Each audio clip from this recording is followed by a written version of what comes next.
us light, life, and understanding. Today, as we continue on in our study through rebuilding the walls in our lives, Lord, that you will give us what we need to know, that you'll help us see the truth that we are in our own lives, the timeless truth, Lord. Last week, when you teach, you preach through something and a subject, sometimes it affects you. I know. Last week, I learned all the causes for discouragement very well, all through the week. And today, I'm looking forward to seeing all the cures going forward in the next weeks to come of what it is, that discouragement, and how we can cure that in our own lives, and how it worked to Nehemiah to encourage in the rebuilding of the walls of Jerusalem. So be with us as we study your word, as we look into the timeless truth and apply it to our lives today, or wherever we can. So bless our time. We thank you for it. We pray that you would teach us now by your Holy Spirit. In Christ's name we pray. Amen. Well, again, we were in the first 4 chapters. We're into chapter 4, part 2. And we've gotten through the first parts of that. We had looked at Nehemiah as he had went out and he surveyed and he wept over Israel, and he saw that the walls were broken down, and he wept, and he had a burden, and it was put on his heart to do something about it. So he went out and he looked. After seeing the condition, he petitioned the king, and the king gave him resources and gave him all the things that he needed to go and granted it to him. And it says, because the good hand of the Lord was on him. That's very important. He was right with God. And so he went back out, and the work began in chapter 3. And the work started with 42 groups of workers, and everybody was working together, and there was motivation there. There was opposition that will come and always comes. And then again, there was relief as they continued to build and work together at any project. And then at the beginning of chapter 4, we immediately see the work attacked. And we saw that work attacked. And we remember the statement I made last week that it's impossible to lead without facing opposition. That no matter what you do, you will be opposed by those that don't see it your way or see it the way God has given it to you to do. And you can, yourself, you can have a loss of vision, loss of strength, a loss of confidence, and a loss of security in what you're doing and how you're doing it. So we remember that the key to all that was Nehemiah in verse 9 of chapter 4. He faced it with prayer. And when opposition intensifies, sometimes you need to do more than prayer. You need to make a plan going forward and realize that Satan is trying to use everything, including his chief thing that he used against us is fear. Fear, and discouragement. And discouragement is a powerful weapon because it comes close and is the opposite of faith. Where faith believes God and his love and promises, discouragement looks for and always looks and thinks the worst. And always tends to forget about who God is and what he's promised to do, and we get discouraged. So now Nehemiah comes against this discouraging work and attack with prayer. After the attack, Nehemiah prayed, and the work continued to grow. And so he built the wall to half its height. Half its height, for the people had a mind to work. Sanballat and Tobiah, again, action against them. And now they're working behind the scenes, plotting to lead a violent attack against the work, trying to create despair, discouragement, and confusion. But again, as we know, discouragement can be overcome. And when we know that it's not only has a cause, but there's a cure for discouragement, God always has a solution. God always has a plan. And again, even today in our own lives, when we lose strength in what we're doing and our vision we can't clearly see, and sometimes we don't feel confident to do it, and other times we don't have the resources, the things that we need, the security to do it. God is in control of all that during the whole process. Nothing can be built for God's glory unless we sweep away the rubbish as well. And God's waiting. It said that the hand of God was with him. And the hand of God was on him in chapter 2, verse 8. Remembering that we have to be right with God. We have to be going and doing and living to please God for him to show us the way. to teach us the way, to bless us. And so, sweeping away the rubbish is like taking out the garbage. Taking out garbage can be discouraging work. It was one of my chores growing up. I was the youngest, so I had to always take out the garbage. It was stinky, it was smelly, and a lot of times there was maggots and flies in the bottom of this great big giant 55-gallon drum. Stinky mess. But it's something that has to be done. Somebody has to do it. Note the heart of the people in verse 10. And it must have been a discouragement for Nehemiah. It's easy to read this, and it's easy to lead people when they're full of enthusiasm and have a heart to work. But what do you do when that begins to fade and they see things different and they're not willing to follow your leadership anymore? Well, good. You thank God for chapter 4, verse 11, 12, and following through to the end of the chapter. We see a turn and a shift. And verse 11, and our enemies said they will not know or see until we come among them, kill them, and put a stop to the work. And it came about when the Jews who lived near them came and told us, 10 times they will come up against us from every place where we may have turned. Think about it. 10 times they told us. How many warnings do you get sometimes when you're doing things? How many times God have to come and say, do this, do this? And so many times, and they heard this 10 times. It's easy to picture the scene and see these informants coming and over again. An attack is coming, and your enemies are going to defeat you. Attack is coming over and over. What part of don't listen don't they get? Nehemiah, notice what he did though. No, he did not panic. He did not panic at all after hearing this. He did what he normally did. He prayed about it, and then he put to action a plan. Steps, a plan for the cure of discouragement. Follow with me as I read verses 13 through 23. And then I stationed men in the lowest parts of the space behind the wall and exposed places, and I stationed the people in families with their swords, spears, and bows. When I saw their fear, I rose and spoke to the nobles, to the officials, and to the rest of the people. Remember the Lord, who is great and awesome, and fight for your brothers, for your sons, for your daughters, for your wives, and for your houses.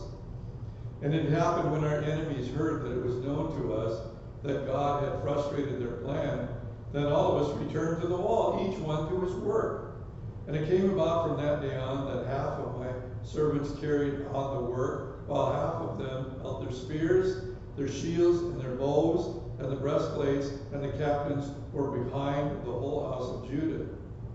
Those who were rebuilding the wall and those who were carrying the burdens took their load with one hand, doing the work, and holding the other with a weapon, having a weapon. And as for the builders, each one bore his sword girded at his side as he built, while the trumpeter stood near me. And I said to the nobles, the officials, and the rest of the people, the work is great, it's extensive, and we're separated on the wall far from one another. And whatever place you hear the sound of the trumpet, rally to us there. Our God will fight for us. So when he carried the work carried on, half of them holding spears from dawn until the stars appeared at night. At that time I also said to the people, let each man with his servant spend the night within Jerusalem, so that they may be a guard for us by night and a laborer by day. So neither I, my brothers, my servants, nor the men of the guard who followed me, none of us removed our clothes. Each took his weapon, and even to get to the water. Nehemiah now has some steps. He has a plan, and he gives them to us in this passage here, verses 13 through 23. We're going to look at the cure for discouragement. And there's 4 steps here that we have to have as well in order to overcome discouragement in our lives. The first step is to unify towards a goal. Notice that he stationed the people. He put them where they needed to be. He put them in a fixed spot. He organized the defense, the lower parts of the wall, the openings. I said people according to their families, with their sword, their spears, and their bows. And I looked and arose and said to the nobles, to the leaders, and the rest of the people, Do not be afraid of them. Remember, the Lord is great and awesome, and fight for your family, for your sons, your daughters, and wives. He looked and unified them and gave them an object to do and to work and to get their focus, to get their eyes unified, working together off of something and onto something that wasn't as distracting as fear, discouragement, and all of the things that were surrounding them.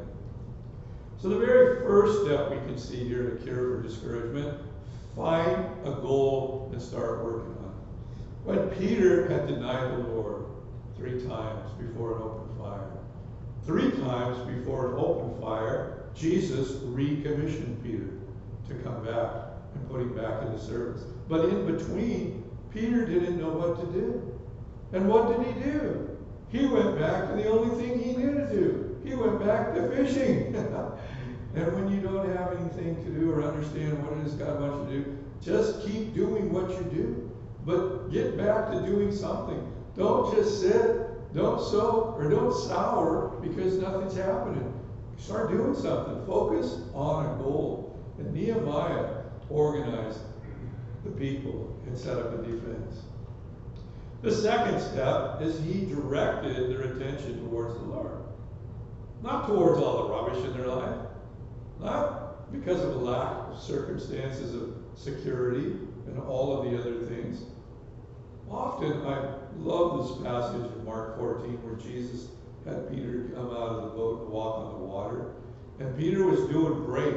And he got out of the boat and he started heading towards Jesus. And his eye was on the goal. He was focusing on what he was supposed to be doing. And he was walking towards Jesus. And he was moving towards the attention of the Lord. But all of a sudden he stopped for a minute and looked at his circumstance. Oops! He started sinking. And when he started sinking, his fear overtook his faith. And he took his eyes off the Lord. And he saw his circumstance. Now this passage of Scripture tells us what Nehemiah did. But there are some circumstances that we could think about what Nehemiah could have done in this situation. A lot of times, they tell us what he did, but we could think about what he could have done. He could have done nothing, like a lot of people do, like a lot of leaders do. And he could have been very spiritual about it. Well, brother, we're just going to have to trust the Lord through this one. Let's just wait and watch and see what the Lord does. We prayed about it. Now we believe the Lord will come in and deliver us from all of our problems. Or he could have panicked. Could have started thinking of his job. It was him alone to defend against the attack. Nobody's there. Poor me. I can't get any helpers. Can't get anybody to work with me. And start panicking about your circumstances. But we have to remember one thing. The most important thing, when we panic, we have to realize there are no panics in heaven. God never panics. We panic.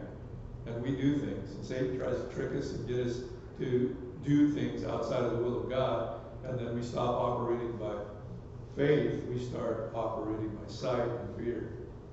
He could have doubted God. He could have said, well, maybe this isn't a good idea anymore.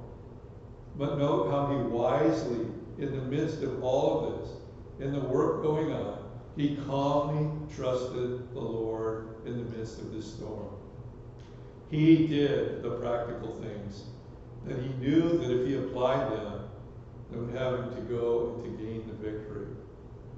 I watched a documentary this week about a Vietnam War veteran who was in the Battle of La Drang Valley in the early parts of the Vietnam War. And he was the first sergeant of the platoon that went out ahead of the company and got cut off and surrounded, had to spend a whole day and a night fighting for their lives against the enemy.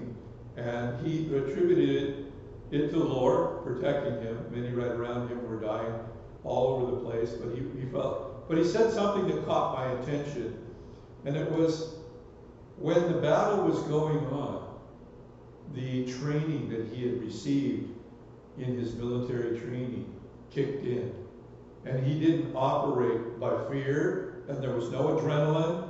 He was just doing what he'd been trained to do. And that saved his life and many of his platoon by following what we'd already been trained to do. Think about that. We as Christians are being trained and discipled and what we're supposed to do as we grow in our faith and mature. What do we do when there's a panic? What do we do when there's a problem? Do we just throw it all away and just try to do it on our own and get through it? No, you go back to what you know to do. Peter went back to fishing. If you can't do anything else, go out there and fish for men. Witness, do evangelize, whatever you can. But God has given us a purpose and a plan. And he knew, Nehemiah knew the practical things he had needed to do with this group to gain the victory and put them back to work. He just kept keeping them, giving them orders and told them what to do and how to do it. He could have doubted and given up, but he didn't. Their swords, their spears, and their bows, and Nehemiah could have commanded them to bring them out of their armor. But he knew that armor is something that you use to protect you. And use is something you use as you're serious. And he, in this case, decided to put on the armor and get ready to fight with every resource he had. He wasn't ready to give the ground to the enemy. And we're not to give the ground to the enemy, Satan, when he comes along. And we're discouraged. And there's rubbish and loss of vision and a lack of confidence. And we don't feel secure. We don't feel like we have the resources. We're not to give it up. If God's calling you, if God wants you, we're to start off. And they had armor. And as Christians, we're to start off every day with the armor of God. The armor of God. Put on the full armor of God. I love the passage in Ephesians chapter 6 where Paul lays this out and gives us the model of each soldier of Christ, spiritually speaking. Our warfare is not physical, it's spiritual, but we have armor that we can wear into any battle. Ephesians chapter 6. Finally, verse 10. Finally, be strong in the Lord and the strength of his might. Put on the full armor of God that you may be able to stand firm against the schemes of the devil. For our struggle is not against flesh and blood, but against the rulers, against the powers, against the world forces of this darkness, against the spiritual forces of wickedness in the heavenly places. Therefore, take up the full armor of God, that you may be able to resist in the day of evil, and having done everything to stand firm. Stand firm, therefore, having girded your loins with truth, having put on the breastplate of righteousness, having shod your feet with the preparation of the gospel of peace. In addition to all, take up the shield of faith, which with you will be able to extinguish the flaming missiles of the evil one. Take the helmet of salvation, the sword of the Spirit, which is the word of God, and with all prayer and petition, pray at all times in the Spirit, and with this in view, be on the alert with all perseverance. So we see that they had the shields and the armor.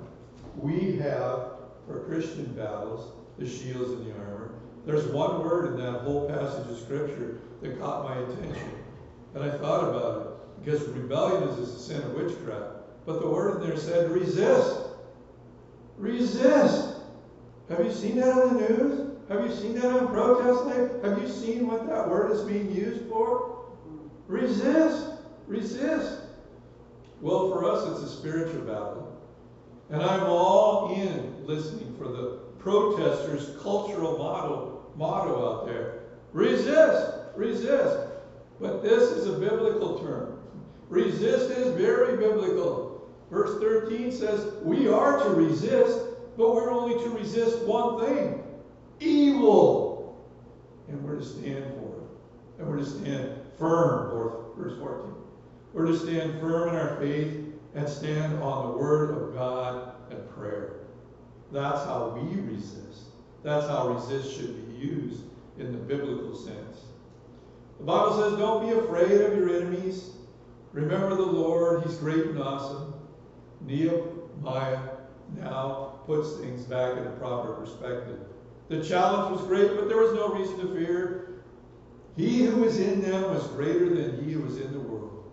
1 John 4:4. Greater is he that is in you than he that is in the world. Fight for your brothers, your sisters, your daughters, your wives, your houses. We as Christians today have to be proactively resisting and standing firm with the faith of prayer for our children, for our grandkids, for our cousins, nephews, nieces, neighbors, and friends. We must take a stand. We cannot resist and stand and turn and be cowards in the face of evil. All that it takes for evil to exist is when good people do absolutely nothing, who know the truth and know righteousness. We cannot be cowards. Fight for them, because we have everything to lose for their salvation and for the righteousness that needs to be there. So that's the first and second step. Unify towards a goal. Direct your attention to the Lord and keep your focus on Him, just like shooting a rifle with a scope. You put it right through the crosshairs, and you pull the trigger, hold your breath, pull the trigger slowly, and squeeze. That's what you do. Direct your attention towards something other than your service. The third step is to maintain a level head and be listening. Well, in their case, what were they listening for? Well, they were working, but they were supposed to be listening for the trumpet. But all too often, people don't listen well, do they? You know, God gave us 2 ears and 1 mouth. I wonder what His purpose was. Listen twice as much than what we speak, but many is the time when someone will be standing around and people will be giving instructions and telling people what to do and where to go, and then the next thing you know, they're out there chitty-chatty, talking back and forth, having a great conversation, and then when it gets time, what? What did you, where are we supposed to be? What? Oh, doesn't that drive you nuts when things like that happen? Listen, have a level head. Verse 15, note what happens after they follow the directions. The enemies now. It happened that the enemies heard what was going on and that God was plotting. So the enemies were listening very well. They heard and they shrink back. And so they returned back to the work, verse 15. And when our enemies hear that it was known to us that God has brought us through and their plot was nothing, they see the defense of God. As we station ourselves and fight the battle that belongs to the Lord, we begin to get more confidence. We become more encouraged. And the enemies always want for the people to give them an easy victory, but these people didn't roll over and play dead. And they were not unwilling to stand by and allow the enemy, but they were watching, waiting and being ready. So they all returned to the wall, everyone to his work. This was the victory. Defending an attack against the enemy was not a victory that the people of God would not be at peace with or not live in security. Getting back to the work was the task, because that was the job. Winning the little skirmishes aren't the end results. It's possible to win the battle but lose the war. You have to focus on something bigger than the little victories. So getting on to the work and seeing that the work was going to be done to complete the wall was the victory. And in our lives, as we mature and grow as believers, we don't stop halfway through life and have a midlife crisis and break down and sin and do stupid stuff. We're to go, we're in for the long haul. The victory is in the end. It isn't in the first.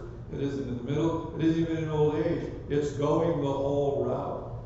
It's walking to the top and back. I see Chris sitting out there. I met him halfway up Mount Lassen a few years ago.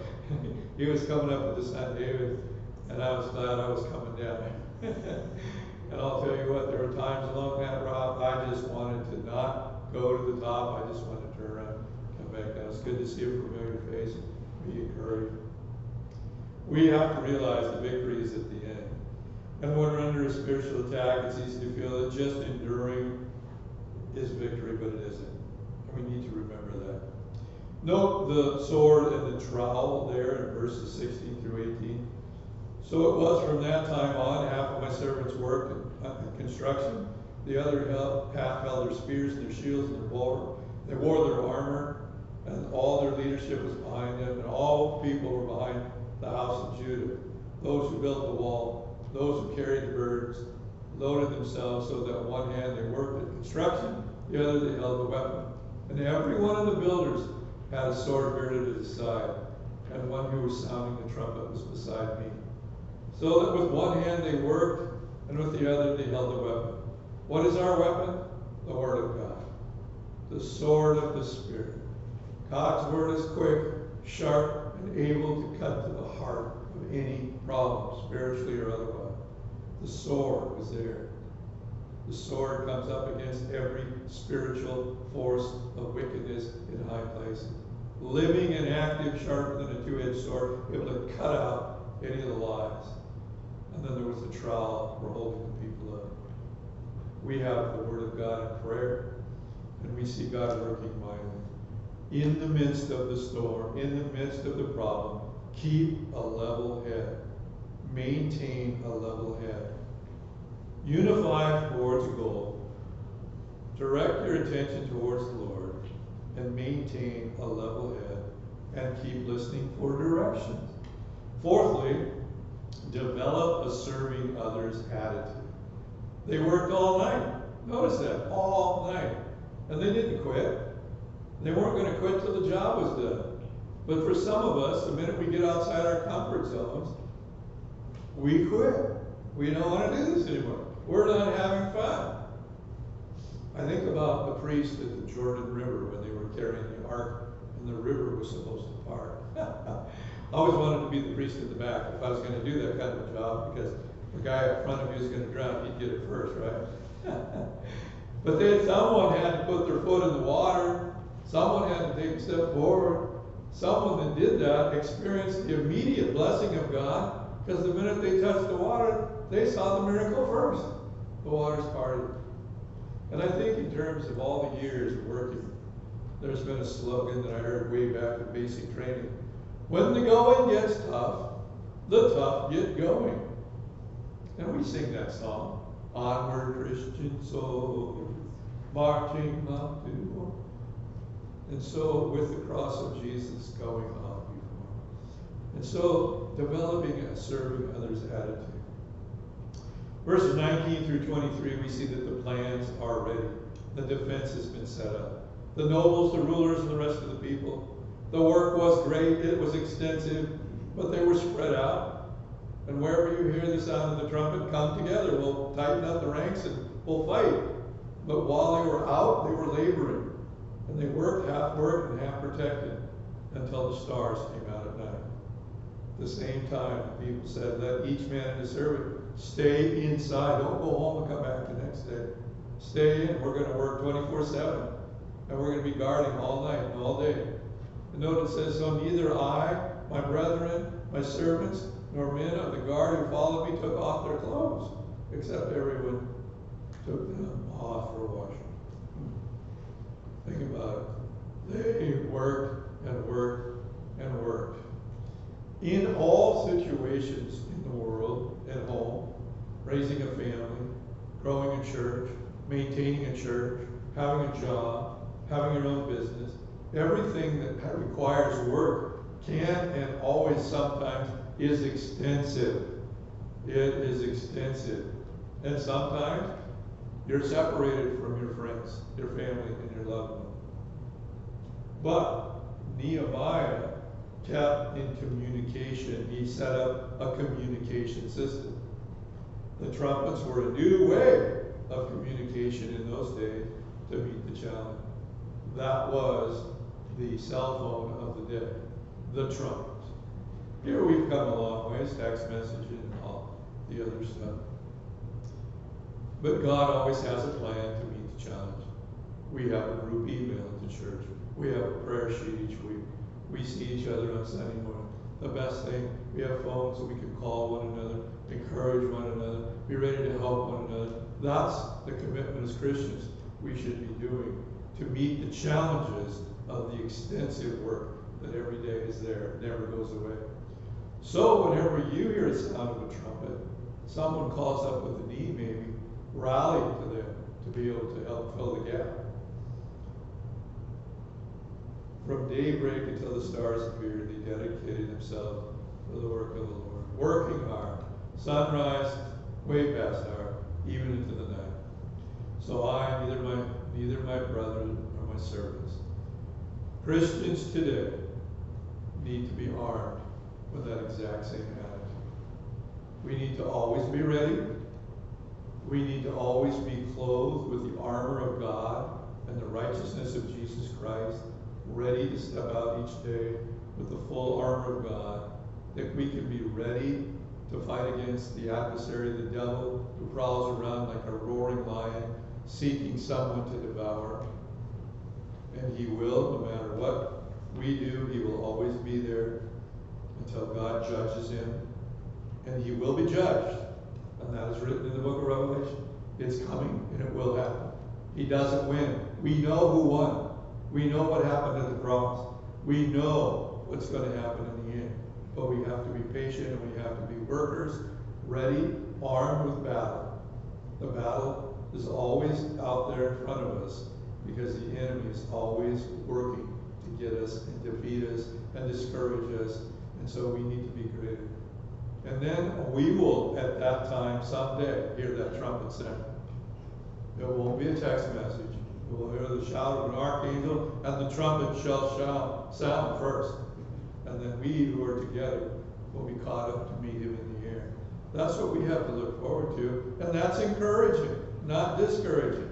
So as we unify where we're at today towards the goal of Christ coming to bring us, that's a goal we can unify towards God. That's a direction we can look to the Lord. That's maintaining a level head and knowing what's going to happen. And then as we serve others, having a serve others attitude. That'll bring us up out of the depths of despair that we all go through. And we have and will be going and living with the cure that God has given us. Let's pray. Father, thank you for your word. Thank you for Nehemiah and for the timeless truth that he applied, and he never gave up, and he kept being faithful and responsible. And Lord, that's all we expect. That's all that you expect from us, is for us to be faithful and responsible, and that we continue steadfast, immovable, always abounding in the work of the Lord. Help us to make that our goal each day. To get up, step out by faith with you, and go forward, working for your honor and your glory as we live these lives you've given us, as we wait your return. Help us to do that faithfully and responsibly. Lord, we love you, we praise you, and thank you. As we've studied your word, may there be truth here and changes that we may need to make in our own lives. Give us the conviction and the confidence to do that. We ask in Christ's name.